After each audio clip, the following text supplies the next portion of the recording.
Our company, the 3rd Anti-Tank Company, was located somewhere near the center of the force, secure enough. But we had not advanced far from Nizhny Kub when we received the order to approach the forward tanks. As usual, our luck remained just as quiet, and we advanced over hills and deep gorges. Suddenly, a thunderous boom echoed from far ahead, shattering the peace of the morning. It was large-caliber gunfire. Shells were already hitting a wide, deep anti-tank ditch across our path. Just ahead of us, armoured engineers descended from their vehicles and calmly worked their demolition charges forward. Suddenly, a thud echoed off the side of my crew compartment. There were infantry there, something we had not anticipated. They were digging deep holes in the dells, covered with tall mountain grass, and holding out there. No cannon flashes were visible, but the sound of bullets was unmistakable.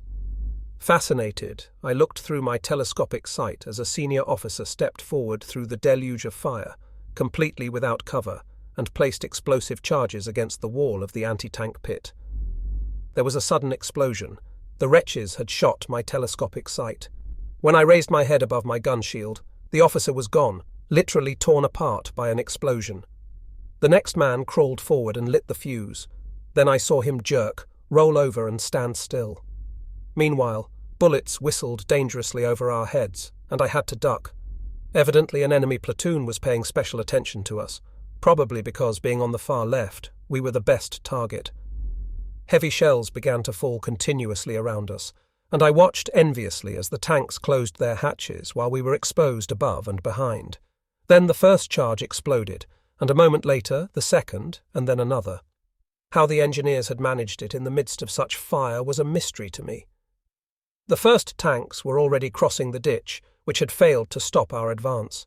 Following close behind them, my cannon swung down and then up again. At that moment, I saw with horror that 2 of our tanks were already on fire, either from direct hits or mines. But I had no time to lose. Shells were falling all around us continuously, and I was constantly changing position, varying speed and employing every possible maneuver to reduce the danger. Suddenly, I felt something wet on the back of my neck. It was blood. I felt again, but I was not hurt. Then I saw blood, red blood, dripping from the grooves around the gunner's position. I shouted to the gunner over the intercom, "Are you hurt, Carl?" "No, not me," he replied. And a second later, his voice came again. "It's Hein. Hand me a quick field dressing." I handed him the first aid kit, but a little later he said quietly, "I think he's badly wounded."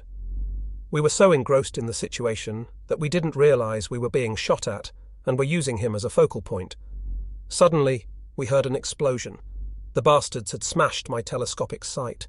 When I raised my head above my gun shield, the battalion officer had disappeared, literally torn apart by an explosion.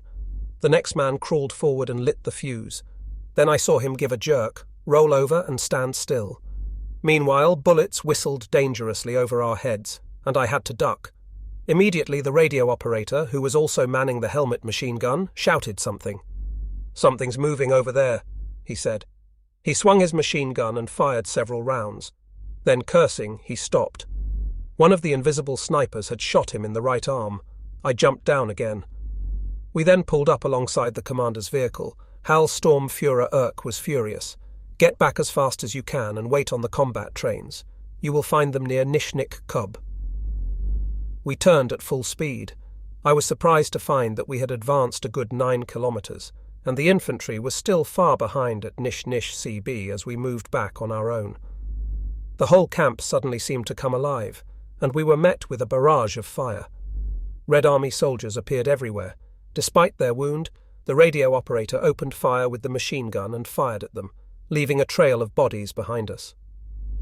I was sitting in the rear of the machine gun with Carl, taking turns with the machine gun and throwing hand grenades that we simply threw behind us. I saw a man trotting nonchalantly behind us, carrying an anti-tank mine which he was apparently determined to throw against our machine gun. Somehow I liked him, since he was doing it with such enthusiasm and perseverance, undeterred by our pursuit. But he clearly did not mean well, and we eventually had to deal with him. Finally, we saw the first buildings of Nizhny Kub, and I asked for directions to the main medical care station.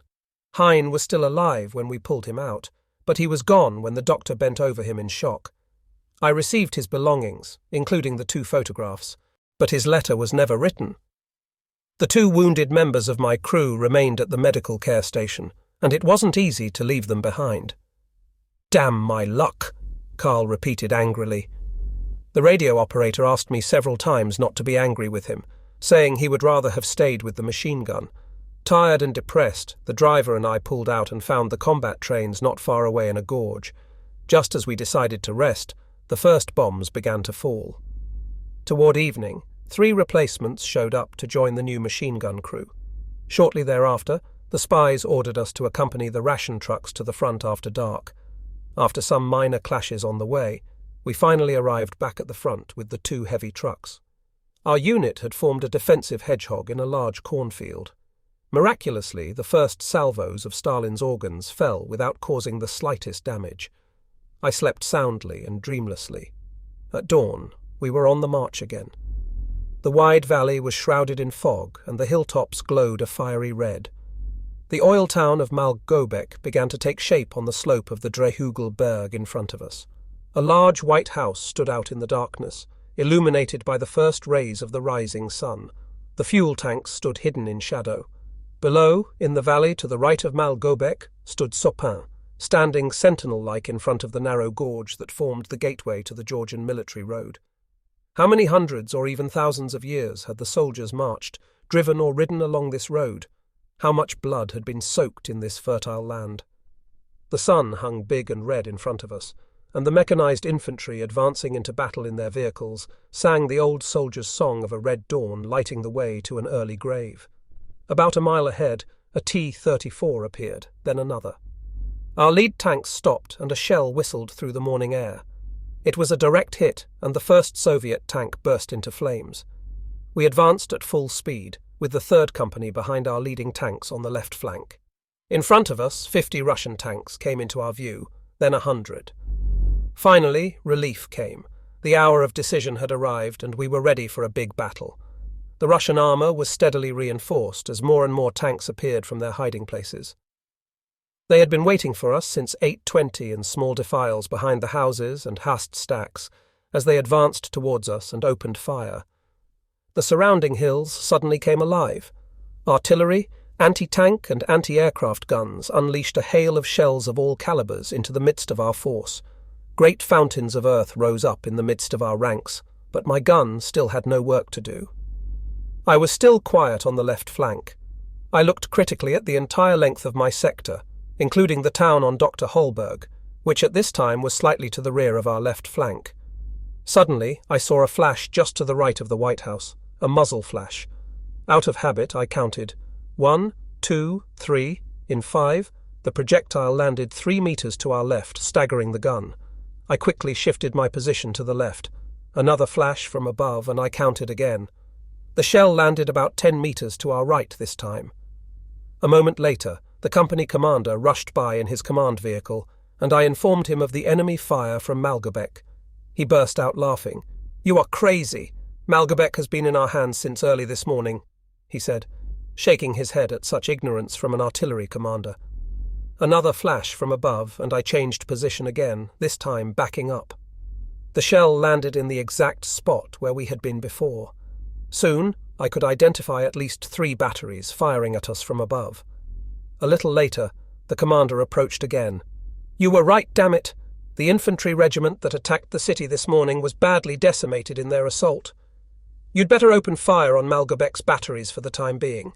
There's nothing going on here anyway."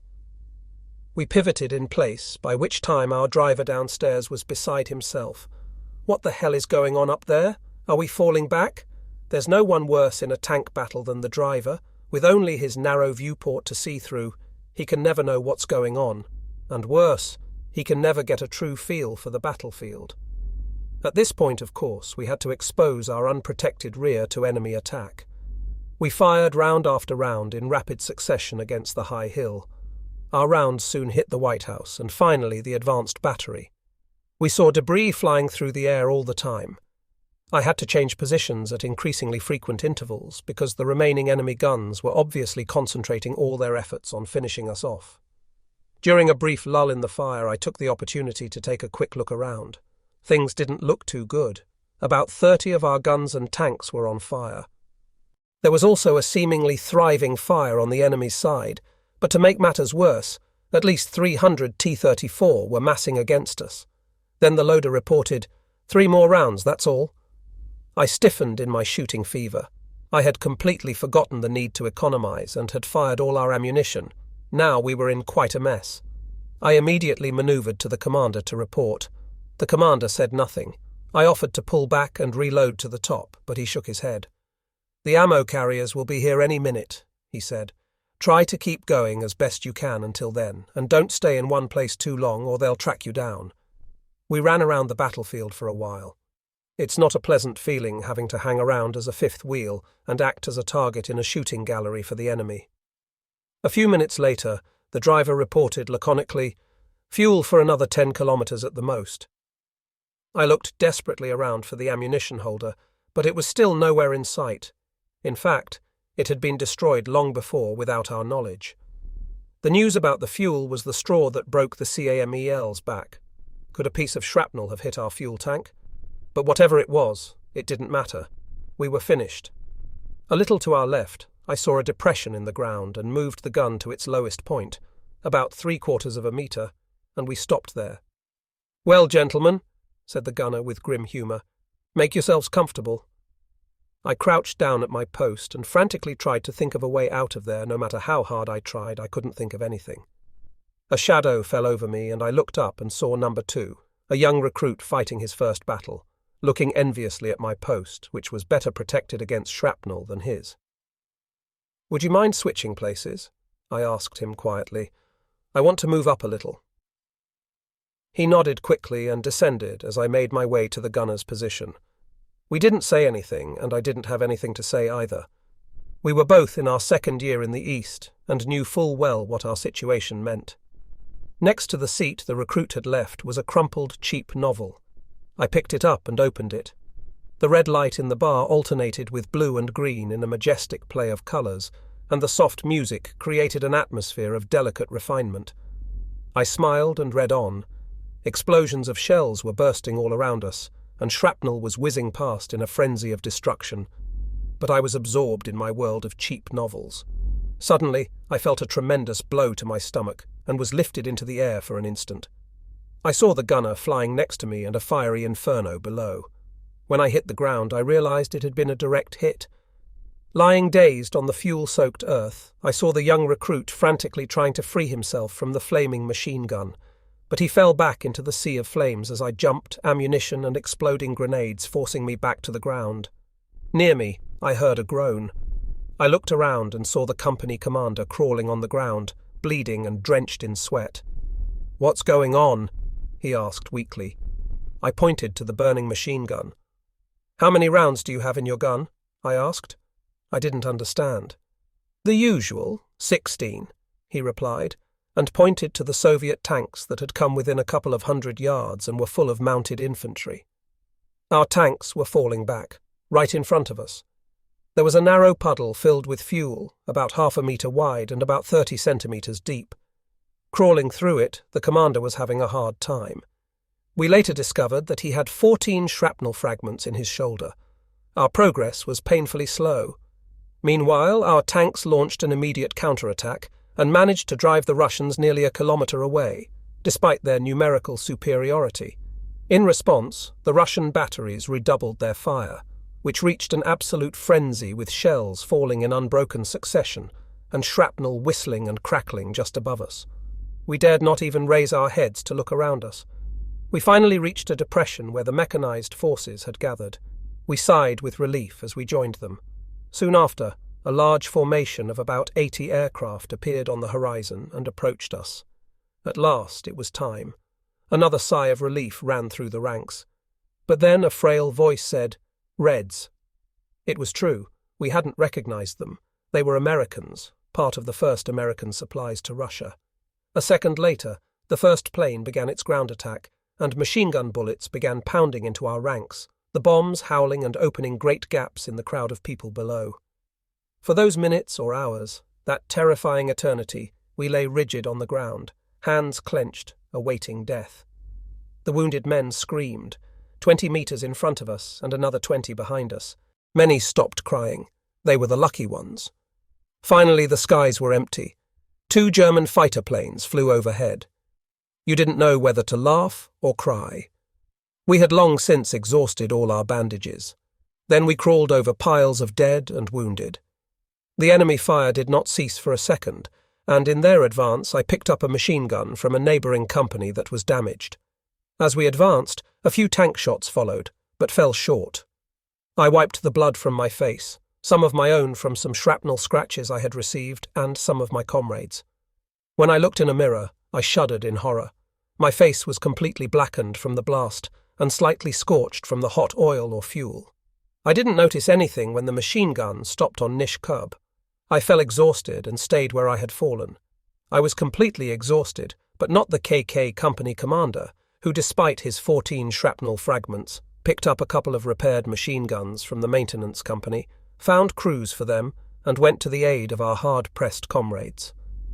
A little later I heard the news that a close friend of mine, Frit, had been killed just beyond the tank ditch, the 30th man of our parent unit to fall.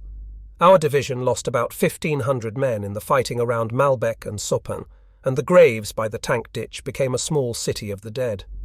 A few days later we found ourselves again in heavy fighting around Malbec, which we finally managed to take. This town was the key to the whole position, and without it, our attack had little chance of success. I could not understand why the Russians had not simply taken a dozen tanks and a handful of infantry to close off the 4th side of the broad valley from which they already controlled the other 3. Not a single man of us would have survived. Soon after, a special assignment took me to Kotk, another Russian city. There were beautiful and well-kept small towns of the Tsarist era, with the addition, of course, of the usual monumental palaces of the Soviet bureaucracy, such as Yessentuki, Pigor, and Klot. In Pigor, the town where Lermontov wrote A Hero of Our Time and was murdered in 1841, and where Pushkin wrote The Prisoners of the Caucasus, I became friends by chance with several professors of Leningrad University, mainly from the Faculty of Medicine. They had been evacuated from Leningrad to the Caucasus, probably to prevent members of the Russian intelligentsia from falling into our hands. They all worked in German military hospitals. These men were serious, older, professional doctors, many of whom had studied in Germany and Vienna. Yet the stories they had to tell about Leningrad might well have come from the most vivid imagination of a horror novelist. The city had been so poorly supplied that it had fallen into complete famine only a few weeks after the German siege began. Dogs, cats, and rats were soon considered delicacies beyond the reach of ordinary mortals. Scenes of cannibalism reminiscent of the Great Famine of 1921 were daily occurrences, and a man was hardly safe from his neighbour. Deaths were kept secret for weeks so that relatives or others in the building could continue to collect rations from the deceased. Bodies lay rotting under beds. Anyone sick or weak who ventured out into the street was immediately surrounded by gangs of hungry children or young men, as if by a pack of wolves. Anyone who had the misfortune to collapse in the open was stripped of his clothes and shoes immediately. There was a strict law that the caretaker of a house in front of which a dead person was found was responsible for burying him.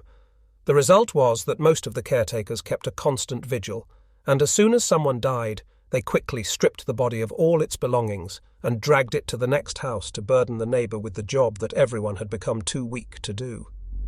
When the first evacuation trains finally departed from the dying city, the bodies of the people who died on the journey were simply thrown out the window at each station. They could not be travelled with, and the other passengers needed the space. The train track was filled with naked corpses. It was absolute hell, said an old professor, shuddering and covering his eyes with trembling hands. I don't know where we got the strength to survive all this, and it really wouldn't have been that difficult to supply the city with food, but it was easier that way.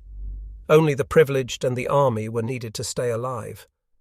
We were doomed to a horrible and gruesome death. Most of the professors had lost many relatives in the Leningrad slaughterhouse. I left the colony of Russian academics, numb with horror. Measured against such an experience, even the bloodiest battle lost half its terror. I wandered aimlessly through the streets. The sounds of balalaika filtered from cafes and bars. Wounded soldiers paraded down the promenade arm in arm with Caucasian girls, or Norwegian, or Flemish nurses. In the twilight, candles in the small Orthodox church flickered softly behind the wide open door. I hesitated for a moment and then entered. There were few worshippers, old men and women kneeling on the stone floor. God had entrusted us with a great mission. Of that I was sure, a difficult but noble mission. If only we could realize and prove ourselves worthy. May the generous German heart face it and deploy all its strength in its fulfillment. May the blood of the millions of our dead be the seed of an eternal friendship with the liberated peoples of the steppes and mountains of the East, for the benefit of all mankind. I entered a small bar where Caucasian and Muslim music was playing. The monotony of the music had driven away all the German troops, and the place was left almost exclusively for the locals. A Luftwaffe soldier asked me if there was room at my table. Gradually we began to talk. "You know, that's exactly how I feel about it," he said with relief.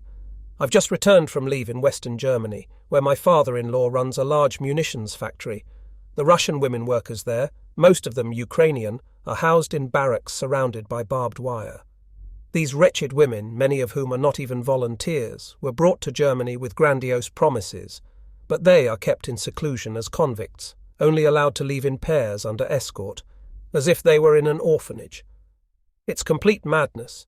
I did what I could to make people understand, but it's like a drop of water on a hot stove." I was then posted to the Salt Steppe, which connects the Kalmykia steppe with the Caspian Sea. In the region north of Mokadysastoy and in Chulak, we stayed in carpet-weaving villages founded by Armenian refugee settlers. During our stay there, we encountered a regiment of Cossacks who were doing some work. Magnificent against the enemy in that area. The few hours I spent with the old colonel of this regiment were an absolute tonic. This Russian officer from the east, in his 60s, was the idol of his Cossacks, whom he treated as equals. He could get anything from them. He treated them as human beings, and in turn was respected as a human being by them. Long afterwards, I learned that this regiment, like the Kisan division, had been wiped out to the last man after the death of its colonel. Not a single Cossack surrendered, although their position to cover the German retreat was hopeless. But at that time, retreat was not yet thought of. Then Nalich fell, the capital of the Karachev Autonomous Soviet Republic, and Karadin soon after. After that, I was called back home for the second time to spend another few months putting everything in order in the office. This time, I kept very quiet. The story the Luftwaffe man had told me was fully confirmed by what I saw. In fact, in some places, conditions were worse. After I had been back for a week, Josef Burkel sent for me. "How are things going in the east?" he asked me. "As reported in the daily reports of the German armed forces?" I answered laconically. He said nothing. "I see that the Ukrainians are treated like convicts. They came here to help us defeat Bolshevism, and now they are behind barbed wire. They are fed worse than the German people, but they are expected to do the hardest work. If that is happening here, what do you think is happening in the East?" Burkel quickly changed the subject and asked me about the morale of the troops and about the fights in which I had participated. I gave him the truth straight out. A few days later, I noticed that he had begun conducting surprise inspections of Ukrainian workers' living quarters and feeding arrangements. A few weeks later, I had the opportunity to see a confidential directive to factory managers urging them to treat Eastern workers with humanity and fairness.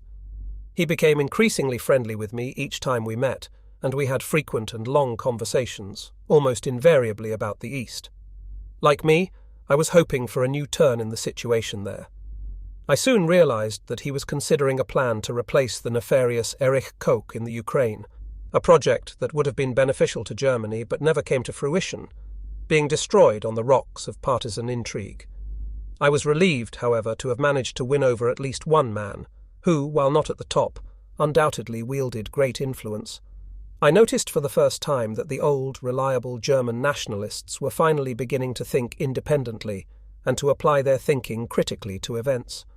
On one occasion, shortly before returning to the front, Burkel called me and, in a fury of indignation, placed on the table a pamphlet which had been issued by Dr. Robert Lay's office. It was a report of a speech extremely abusive in which Lay attacked the Catholic clergy, and which he had uttered before a group of disabled soldiers being trained to serve the party. "You think this man has to say this sort of thing at a time like this?" Burkle exclaimed furiously. "The Allies have only to print it on leaflets and drop them on our Catholic districts, and they will have a greater effect than any bomb. Sometimes it's hard to tell whether you're dealing with fools or criminals." I opened my mouth to speak, but then closed it again. I still would not have been understood. Not only for tactical reasons was this policy toward the Church to be condemned, but also for moral reasons. Was it not Frederick the Great who said, "Let every man in my kingdom find paradise in his own way"? Although we never stopped quoting Fritz, this was one of his phrases that we had completely forgotten, and that was not all. This struggle we were waging, albeit covertly, against Christianity, was somehow dilettantish, even childish. For many centuries, the entire German people, from the peasants of Silesia and Tyrol to the fishermen of the North Sea, had lived within the orbit of Christian culture and under the spiritual leadership of the Christian churches. Suddenly, this whole nation was to change its creed in record time, with the help of such spiritual aids as Alfred Rosenberg's The Myth of the 20th Century, which most of the senior party officials frankly admitted they had never understood, despite having read it 2 or 3 times. It was an attempt to take something from the people without having anything of approximately the same value to offer in return. No wonder the effort was a failure with the great mass of the people. There was another factor that must have been taken into account. The horror of battle was not easy for any man to bear, except perhaps the fanatical nationalist who placed his country above all else, even above life, and was willing to die for it. But there were not many such. The German army was a mass army, and most of its men needed something to cling to in their hour of fear, and to help them in the moment when a man's heart is weighed in the balance. But that was something Rosenberg could not provide, and at that moment the vast majority of the men returned to the faith of their fathers and mothers. Again and again I saw Alpine troops make the sign of the cross at the time of the attack, and not only Alpine troops, but the vast majority of men. Instead of realizing and taking account of these obvious facts, the campaign against religion continued to be waged as obstinately and fanatically as ever, in the midst of the most dangerous situation Germany had ever faced. In addition to all this, the bombardments in the West were gradually becoming painful in our district, which contributed greatly to the general output. Scheduled dates were rarely met. First it was Saarbrücken, then Mannheim, then Ludwigs. It was clear that the Luftwaffe was no longer capable of protecting the Reich.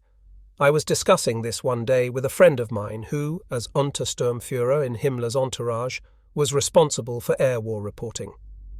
At our last meeting together, he told me that Udet knew what he was doing when he was shot at. Shot himself? Shot HIMSELF? What are you talking about? It crashed, didn't it? Who said he crashed? Arthur quickly replied. The official report said he had been killed testing a new weapon, and that was perfectly true. As Inspector General of the Air Force and a veteran in the game, Udet knew full well that with the start of the campaign in the East, our aviation production program would not be sufficient to cope with the pressure from the West, in addition to his other commitments. As Inspector General, he carried all the responsibility on his conscience, in history and for his people, but when he expressed his fears, he was laughed at. So one fine morning, he picked up a new RAF pistol and shot himself. The official report told the truth. He was killed while testing a new gun. What could I have said to that? A friendly face, a Ukrainian girl greets us. A few weeks later, I received the news in Germany of the beginning of the end. What I did not know was that Hitler had said that Stalingrad would be our beacon in the East, and it was a beacon that cast its cruel light on our destruction for endless nights. I could find no rest. I was haunted by the image of hundreds of thousands of exhausted men, hungry and betrayed, but willing to fight to the last in a hopeless cause. This was not the first time that Stalingrad, the former Tsaritsyn, played a decisive role in Russian history. In 1900 and 1919, this city of the Empress, which first became an established community in the 17th century and had led an unremarkable existence as a vulgar and ordinary city, shone by the splendid cities of Nizhny Novgorod or Kazan. Overnight, it became a key center in the history of Bolshevism. The White Guard's counter-revolution, spreading rapidly from the south and east, had succeeded in igniting a flame that was on the verge of achieving the complete destruction of Bolshevism. The operational objective of the White Command was to unite its divisions fighting in southern Russia with those in the Far East. The success of this movement was destined to stifle the Leninist revolt, and therefore the divisions marched victoriously from the east to the southwest and from the south to the northeast. At the intersection of these major strategic movements was the Volga city.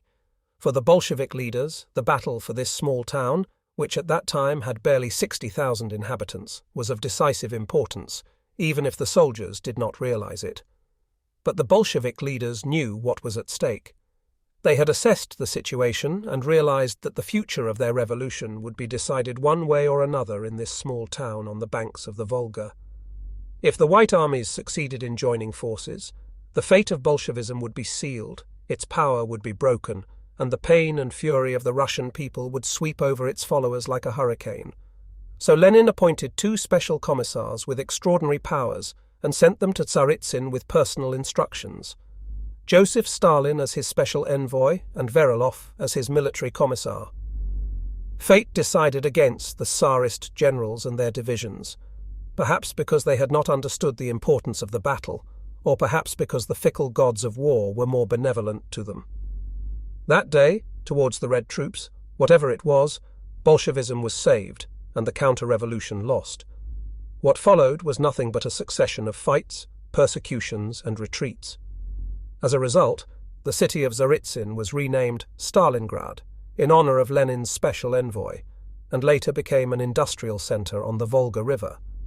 Then, at the decisive moment of World War II, this same city, with its vast tractor factories and other industries, and its population swollen to hundreds of thousands, was once again at the crossroads of history.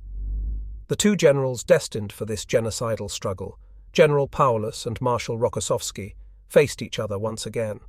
This time, fate favored the Kremlin. Outside the gates of Stalingrad, on November 23, 1942, 22 German divisions were trapped in the city, 3,000 kilometers from the German border and 300 kilometers from the German front. On February 2, 1943, the last combat group surrendered. A few weeks later, I was in a small wine bar in Saarbrücken when a young lieutenant friend of mine, whom I had known since his days in the Hitler Youth, came up to me and talked to me. I hadn't seen him for a while, and was shocked to see how much he had aged. When I told him this, he smiled wearily and said, "I was one of the last wounded to be evacuated from Stalingrad." It was then, in that little wine bar in Saarbrücken, that the terrible picture of that greatest of all battles on the Eastern Front, Stalingrad, formed before my eyes. When the Romanian divisions holding the line north and south of the city were crushed and routed by Russian artillery, Soviet tanks and infantry filled the void. At first, things did not seem so bad. Ammunition and rations were plentiful, and Russian attacks were repulsed with terrible losses. However, decay set in almost imperceptibly at first, but then with sudden drama. The Luftwaffe could no longer supply the besieged army. Goering, after promising more than he could deliver once again, from the end of November no longer issued general orders, and the generals in command of the corps acted on their own initiative. In mid-December, Panzer Group Hube advanced 48 kilometers from the encirclement of Stalingrad, and the German troops jubilantly watched the flares and artillery explosions in the night sky. Feverish preparations were made for a breakthrough. But then came the order that there would be no breakthrough, and that Stalingrad was to be held as a key position on the Volga River. Rations steadily worsened, and soon only 6 to 8 supply planes were arriving each day, between 1,000 and 2,000 casualties daily, most of them deaths from starvation, cold or starvation. Nevertheless, the forces, both officers and men, behaved well, so well in fact that at the end of the battle, the Russians were forced to admit in their official report that of the 600,000 men who had participated, 360,000 had been killed or wounded. Some 60,000 guns, 1,000 Stalin organs, and some 5,000 armoured vehicles had to be used to break the resistance of the German army at Stalingrad. When the end came, the German defenders had 80 armoured vehicles, 80 armoured vehicles without fuel or ammunition against the 5,000. That was the picture of Stalingrad. Paulus issued his last order on the 25th of January. All ranks are authorized to attempt to escape from the encirclement of Stalingrad without asking permission. On January 24th, General Danielis acted independently and surrendered with his infantry division in the southern sector, allowing the Russians to break through, and thousands of Stalingrad fighters paid with their lives for Danielis's action. The beginning of the end came on January 29th. The Russians managed to breach the encirclement, which at that time was 5 kilometers long by 2 kilometers wide, dividing it into two separate parts. One to the north, with the few remaining tanks and heavy weapons, and the other to the south, containing only infantry without ammunition. The general command post was located in the southern half of the encirclement, in GPU prison cells. Paulus himself was unable to address his officers. He was broken. The last German forces surrendered their weapons in the northern pocket on February 2, 1943, and the curtain fell on the most decisive battle of the Eastern Front. The young lieutenant finished his story, and we stood in silence, staring absently into the air. The air raid alarm sirens howled. We slowly rose and emptied our cups. Bombs were falling nearby, in the area around the railroad station, but at that moment we no longer cared. I did not yet have a complete idea of the political and military consequences of Stalingrad, but I soon realized that Stalin had turned the war completely around. The war of the Communist World Revolution was over, and in its place stood the nationalist war of Russian Bolshevism. We had paved the way for this by our own folly. Now we were facing our third winter of war in Russia. Very quickly, as we began our advance eastward, we realized that something was missing from our arsenal, something which we would have to acquire dearly, and which in fact we never acquired. Accurate information about the Soviet Union as an arms forge and a political and psychological understanding of the extent to which Bolshevism had mechanized the mentality of the Russian people. On the material side, the bravery and military experience of our troops were capable, albeit with tremendous effort, of destroying the Russian arsenals and pulverizing their products of many years. But on the political and psychological side, we had no one to inform us of the terrible extent of the mechanization of the minds of the people.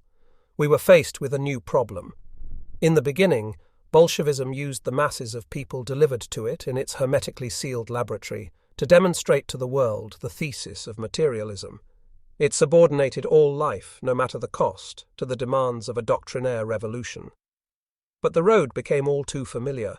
This world of appearances, the greatest contradiction between theory and practice ever known, crumbled in the fatal year of 1941, when the skill of our generals and the bravery of our troops broke through the iron curtains that separated the peoples of the Soviet Union from real life. It was not only the direct effect of our victories that proved so damaging to the Bolshevik era, but also the indirect effect. Millions of faithful or perhaps ignorant Russians realized through the behavior, uniforms, and actions of the German soldiers that they had been systematically deceived and betrayed. Stalin then found himself politically bankrupt. His laboratory had been violated and destroyed, and his propaganda became ineffective and patently absurd. However, this image changed because of us, and only because of us. Without realizing it, we were in the midst of a political collapse and, as a result, a military collapse. Shortly thereafter, I returned to the front of the powerful counter-offensive at Kov had faded, and the enemy had been shrewd enough to allow our spring offensive, for all its momentum and bravery, to run itself out of steam. The relentless waves of British and American bombers were beginning to take effect. According to the Treaty of Tilsit, Prussia was to support Napoleon's invasion of Russia. This resulted in some Prussians abandoning their army to avoid serving the French, such as Karl von Clausewitz, who joined the Russian service. When York's immediate French superior, Marshal MacDonald, retreated before York's corps, York found himself isolated. As a soldier, his duty was to fight his way through, but as a Prussian patriot, his position was more complicated. He had to judge whether the time was ripe for launching a war of liberation, and no matter how enthusiastic his junior officers were, York had no illusions about the safety of his own life. He negotiated with Karl von Clausewitz. To make matters worse, we began to hear murmurs about the folly of our production policy. about the constant stream of modifications and improvements that were being proposed for our tanks and aircraft.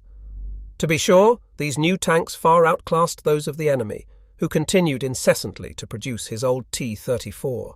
The result was that when these new tanks of ours finally went into action, they were met with an overwhelming number of enemy tanks, and their superior qualities hardly counted. And from everything we heard, it seemed that it was exactly the same with the Air Force. The situation was beyond the comprehension of the fighting man on the Eastern Front, at least of the junior officers and sergeants, that we saw only a glimmer of light, that the Führer, after all, had the last word in everything, and would see to it that everything would be settled. But in the meantime, we were losing more and more ground, and our cemeteries were steadily growing daily. Gritting our teeth, we often fell back before an enemy who was inferior to us in everything except numbers, and looked to the west for new tanks and artillery pieces. But in the west they were busy designing, planning and modifying, seemingly as an end in itself. What was needed and desperately needed was large numbers of guns, tanks and planes, but what we got was only a trickle. The Convention of Tarogan Armistice, signed by Deibel and York, neutralized the Prussian corps without the consent of its king. The news was received with unbridled enthusiasm in Prussia, but the Prussian court dared not shed its mask for the time being, and sent an order suspending York from his command pending trial. Deibel refused to let the bearer pass through his lines, and the general was finally acquitted when the Treaty of Calais definitively positioned Prussia on the side of the Allies. Terrified and mute, I stood watching the endless torrent passing by. Horse-drawn carts, hundreds of vehicles, endless columns of civilians, men, women and children, all staggering under the weight of their last earthly possessions, regiment after regiment, artillery, tanks, infantry, CAC and German cavalry, all moved westward toward the setting sun. Gradually, the exodus began to assume catastrophic proportions. In the east, towns and villages were already burning, and the gloom approached the wide river, which seemed destined to become our destination. It flared with a fiery glow from the closed wall of a building where I was positioned with my squad. From there, I could look down the riverbank and see thousands upon thousands of cattle in constant motion, pressed by exhausted CAC herders. Their heads dangling, they were slowly advancing toward the roaring waters, and the river came alive with a great multitude of heads, all struggling to reach the western bank. On the western bank was where we would find our extensive defensive lines, a radical transformation from only 2 years earlier, when we had advanced across that same Dnieper with the shreds of the Red Army fleeing before us. And since the summer, the steppe had pressed down on Europe with an incredible weight of men and material. The people of the Soviet Union were rushing westward in battles that eclipsed anything the world had seen so far. Burned-out tanks, wrecked planes, cannon, machine guns, countless mortars, and hundreds of thousands of corpses lay strewn across the battlefield. Once again, it was time for a big decision, this time more than ever, a choice between bowing or breaking. The German command had evaluated all the possibilities, and had chosen the one that seemed to offer the greatest probability of success at the least cost in lives. The result was an unprecedented exodus from the area east of the Dnieper. The land itself was slipping away from Bolshevism. People, cities, factories, livestock and grain. There was nothing left but a vast, empty space that the Red Army would require months to overcome. Months of delay, during which the German defensive line would become impregnable. The harvest coming out of the east went to a railway station just before the river, from which it was sent to the Dnieper bridge to the west. Trains left the station at 10-minute intervals, each carrying its valuable cargo, machines of all kinds, entire industrial plants, grain, and still more grain. There were also human passengers, men, women and children huddled on the roofs, and even hanging over the sides like bunches of ripe grapes, all with a common goal, to escape the return of Bolshevism. Gradually the day faded, and the cattle descended toward the river, surrounded by Kaks and Caucasian herders from the mountains, all mounted on nimble steeds. The animals cautiously dipped their hooves in the cool water, and then slowly, patiently, reluctantly, reluctantly slipped into the stream. Beast after beast, more and more herds came and swam like vast rafts in the wide river. Farther down, the grunting and squealing of thousands of hogs could be heard crossing on the big ferry, and so it went on, hour after hour, day after day, night after night. Trains whistled in the distance, and their cars were packed with valuable grain, around which this great famine offensive of history was being waged. Absorbed by this amazing spectacle, we completely forgot the time and place. A Martin bomber made a desperate attempt to approach the only bridge, but our flak surrounded it with fire and drove it off. Our relief arrived, and we returned to our billets through the deserted streets, the glow of burning villages illuminating a great arc of the night sky. The thunderous boom of a heavy explosion was heard somewhere in the distance, and the sky turned blood red.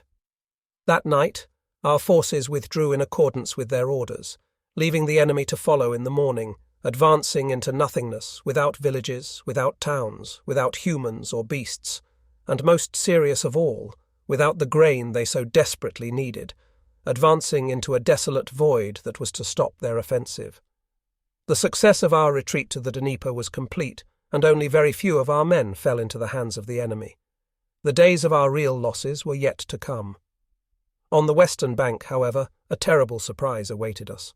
There was no defensive line. The much-talked-about DPPA line simply did not exist. We dug in as best we could under enemy fire, anger and disillusionment consuming us all, officers and soldiers alike. Only the iron discipline of all ranks prevented insurrection and revolt against the people responsible. At several points, the Russians crossed the river almost at the same time as we did. The river that would determine our fate did indeed do so, but in a way we had not expected. It soon became clear to us that there was no eastern wall, that the defence line of the Dnieper simply did not exist. The river alone, mere water, had never in the history of warfare formed a decisive defensive line.